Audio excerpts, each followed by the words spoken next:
Hello my dear friends, આજના વિડીયોમાં આપણે formula number 20 as far as plus noun plus to be plus constant એટલે કે જ્યાં સુધી નાઉનને લાગે વળગે છે ત્યાં સુધી. ટુ બી એટલે અહીંયા શું છે? ટુ બીના રૂપ એમિજાર, વોજ વેર અને શેલ વિલ બી. વર્તમાન કાળ હોય તો એમિજારનો ઉપયોગ કરવાનો, ભૂતકાળ હોય તો વોજ અને વેરનો અથવા તો વરનો, અને ભવિષ્યકાળ હોય તો શેલ વિલ બીનો. તો આનું ગુજરાતી થાય જ્યાં સુધી નાઉનને લાગે વળગે છે ત્યાં સુધી. તો અહીંયા એક્ઝામ્પલ આપેલા છે. જ્યાં સુધી પૈસાને લાગે વળગે છે ત્યાં સુધી, જ્યાં સુધી બાળકોને લાગે વળગે છે ત્યાં સુધી, જ્યાં સુધી ટીમને લાગે વળગે છે ત્યાં સુધી, જ્યાં સુધી ખેડૂતને લાગે વળગે છે ત્યાં સુધી. આવા જ્યારે વાક્ય તમારે બોલવા હોય ત્યારે તમે આ ફોર્મ્યુલાનો ઉપયોગ કરીને બોલી શકો છો. તો આપણે અહીંયા કેટલાક વાક્ય આપ્યા છે તેનું આપણે અંગ્રેજી કરીએ. જ્યાં સુધી પૈસાને લાગે વળગે છે ત્યાં સુધી. તો પહેલા શું કરવાનું? એઝ ફાર એઝ મૂકી દેવાનું. As far as.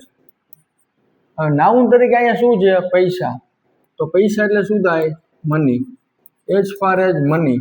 Two be તરીકે અહીંયા છે, બધાયમાં છે, વર્તમાન કાળના છે એટલે શું આવશે? મની સાથે is. As far as money is અને concert.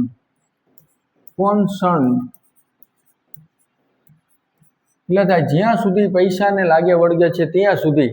As far as money is concert. બીજું છે જ્યાં સુધી બાળકોને લાગે વળગે છે ત્યાં સુધી. તો એઝ ફાર એઝ જ્યાં સુધી ત્યાં સુધી આવે એટલે as far as. As far as બાળકો એટલે ચિલ્ડ્રન.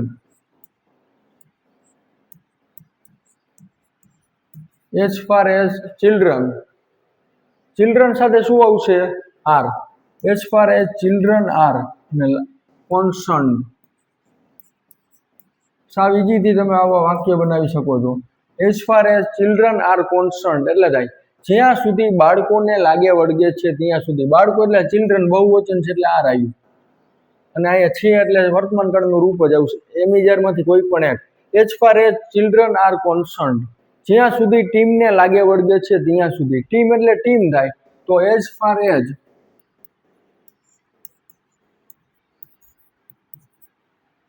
પછી શું કરવાનું?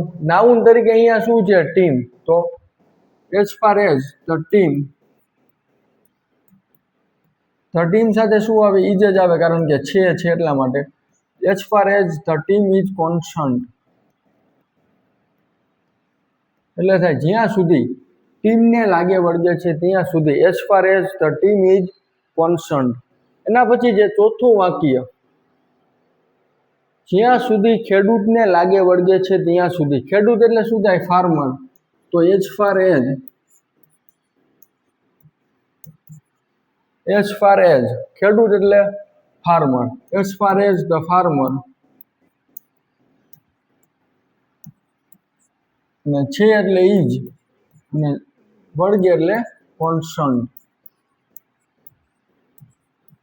As far as the farmer is concert એટલે જ્યાં સુધી ખેડૂતને લાગે વળગે છે ત્યાં સુધી. પછી જે જ્યાં સુધી શાળાને લાગે વળગે છે ત્યાં સુધી. તો એઝ ફાર એઝ. શાળા એટલે શું થાય? School. As far as school is. Is શા માટે આવ્યું? છે એટલે, અને concert. As far as school is concert એટલે થાય જ્યાં સુધી શાળાને લાગે વળગે છે ત્યાં સુધી.